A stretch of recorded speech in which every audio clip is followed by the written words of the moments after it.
The orphanage director's office smelled of lemon polish and desperation. I sat clutching my threadbare dress, watching the clock tick toward my 20th birthday, the day they'd throw me out with nothing but the clothes on my back. That's when the door creaked open. "Ah, Mr. Wellington," the director simpered. "This is Lila." The man who entered moved like a shadow given form. Tall, silver-haired, with a watch that probably cost more than the orphanage's annual budget.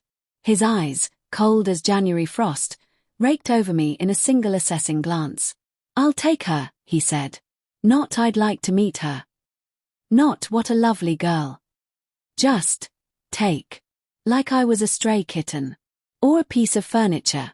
The director pushed a contract across the desk. "Sign here, Lila. Mr. Wellington is offering marriage." My pen hovered over the line. "Why me?" For the first time, Richard Wellington smiled. It didn't reach his eyes. "Because you're perfect." He slid a velvet box across the desk. The diamond inside could have fed the orphanage for a year. "Say yes, and you'll never want for anything again." Outside, rain lashed the windows. Inside, my stomach twisted. But when I looked at my reflection in his polished shoes, a hollow-cheeked girl with nothing and no one, I scrawled my name. The wedding was a blur of strangers' hands adjusting my dress, their whispers slithering into my ears. "Third wife, isn't he? So young." The gold band Richard slid onto my finger felt like a shackle. His mansion loomed at the end of a gated drive, all turrets and darkened windows. "Your new home," Richard said, steering me inside by the elbow. The foyer echoed with our footsteps. "Rules are simple. Dinner at 8. Don't touch my study." His grip tightened. "And never open the west wing door." That night, I lay stiff in a 4-poster bed large enough to drown in, listening to the house groan. Then, a sound that stopped my breath. A woman sobbing. I followed the cries down moonlit corridors, my bare feet silent on cold marble. The west wing door stood slightly ajar, the lock broken. My fingers trembled as I pushed it open. The room smelled of rose perfume and something metallic.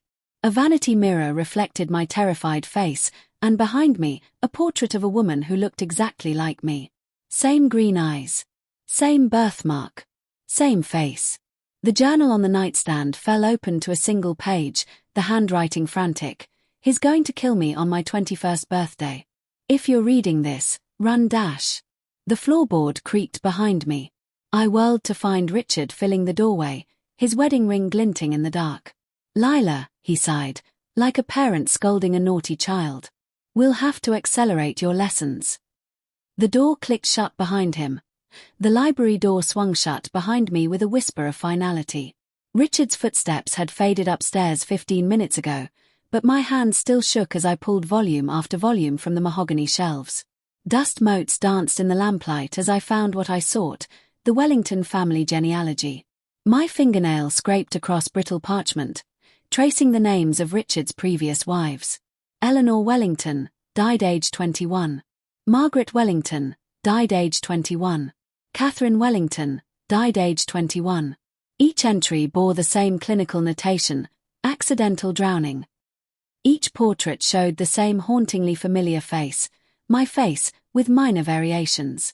The most recent photograph made my breath catch. Catherine's eyes held the same terrified realization I'd seen in the mirror last night. A floorboard groaned. I slammed the book shut as Mrs. Danvers, the housekeeper, materialized from the shadows. Her black dress swallowed the light. "Mr. Wellington prefers his history remain private," she said, plucking the book from my trembling hands. Her fingernails dug crescent moons into my wrist.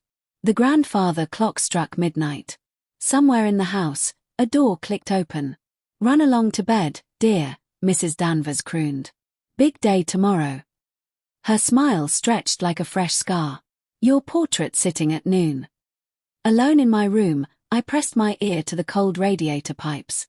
Fragments of conversation slithered upward. "Accelerate the process."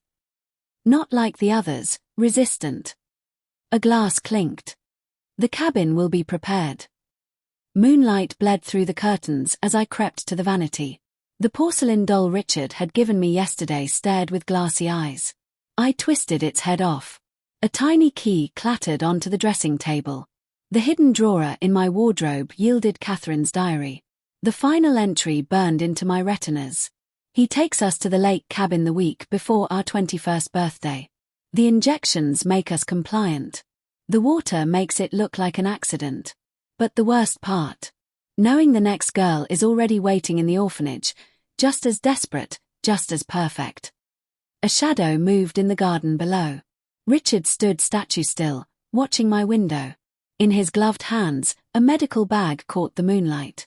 I stuffed the diary down my nightgown as the doorknob turned. Richard entered, smelling of brandy and antiseptic. "Can't sleep, darling." He stroked my hair. I forced myself not to flinch. His fingers lingered at the base of my skull. "We'll take a little trip tomorrow. Just us." The syringe in his pocket glinted as he bent to kiss my forehead. A birthday surprise. When the door closed, I spat out the mouthful of brandy I'd pretended to swallow. Outside, rain began to fall. Somewhere beyond the estate walls, a train whistle blew. I counted to 100. Then I reached under the mattress for the kitchen knife I'd stolen at dinner. The grandfather clock struck 1. Somewhere in the house, a woman screamed. Except, the house was empty. Except for me. The car ride to the cabin was a silent funeral procession. Richard hummed along to the radio, his gloved fingers tapping the steering wheel in time with a song I didn't recognize. Outside, the pine trees blurred into a green smudge, their branches clawing at the sky like skeletal hands. I clutched Catherine's diary in my lap, hidden beneath the folds of my sweater. Her words burned behind my eyelids. Asterisk, he'll tell you it's a romantic getaway. Don't believe him. Asterisk. Richard reached over and squeezed my knee. You're quiet today. I forced a smile, just admiring the scenery. His thumb stroked my leg, slow and deliberate. You'll love the lake, he said. It's peaceful. The cabin emerged from the mist like something from a nightmare. Weathered wood, a sagging porch, and windows so dark they looked blinded.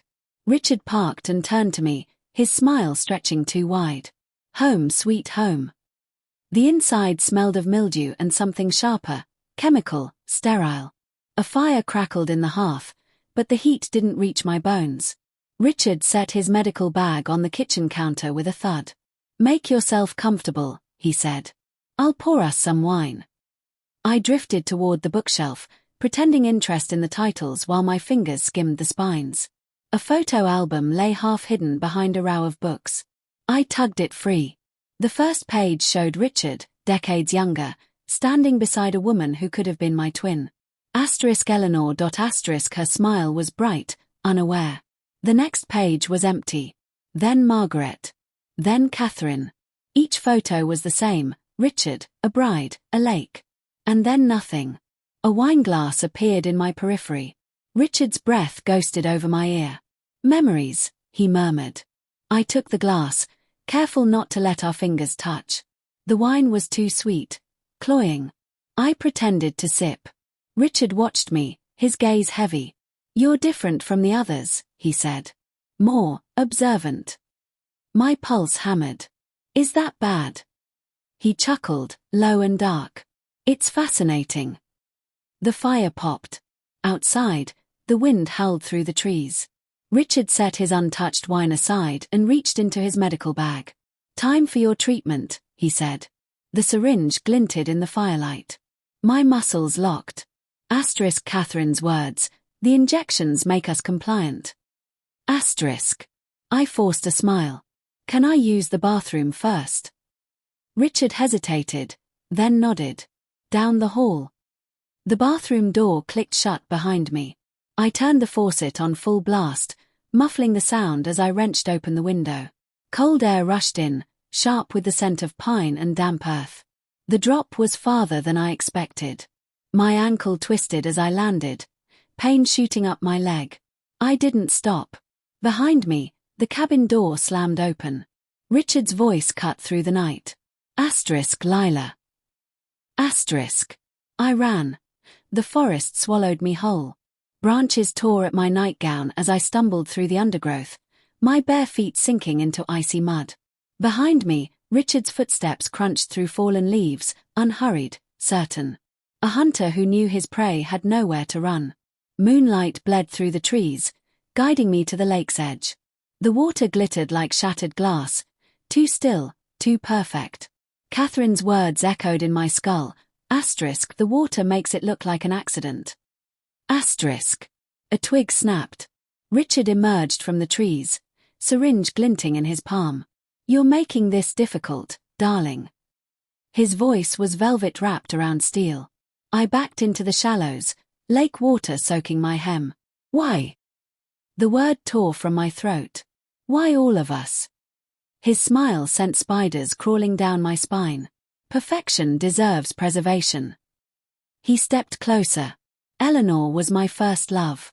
When cancer took her, I found Margaret. Then Catherine. Now you. His gaze traced my face like a collector admiring his favorite piece. Each iteration more exquisite than the last. The cold water numbed my ankles. My fingers found the kitchen knife hidden in my sleeve. We're not copies, I hissed. Richard lunged. The syringe grazed my neck as I twisted away. Silver flashed, my knife found his thigh. He roared, backhanding me across the face. I tasted copper as I fell, the lake swallowing me whole. Underwater, time slowed. Bubbles escaped my lips as Richard's distorted figure loomed above. Then, a hand yanked me up by my hair. Stubborn thing, he panted, pressing the needle to my throat. His blood swirled around us like ink in water. You'll sleep now. A gunshot cracked the night. Richard stiffened. The syringe slipped from his fingers as a dark bloom spread across his chest. He toppled sideways, revealing Mrs. Danvers on the shore, shotgun smoking in her hands. Couldn't let you ruin 50 years of work, she tutted, reloading. I'll find the next girl myself. The lake erupted as I surged forward. My knife found her stomach before she could fire. We fell together, the water turning crimson. Dawn found me kneeling on the shore, Richard's medical bag in my lap. Inside, vials labeled with dates and names, Eleanor 1972, Margaret 1988, Catherine 2005. My fingers closed around the last empty vial. Asterisk Lila 2023. Asterisk. Police lights strobed through the trees as I stood. The inheritance documents in Richard's study had been very clear, everything went to the widow. Everything. In the distance, the orphanage loomed against the sunrise. Somewhere inside, another green-eyed girl was turning 19. The vial weighed heavy in my pocket as I walked toward the sirens.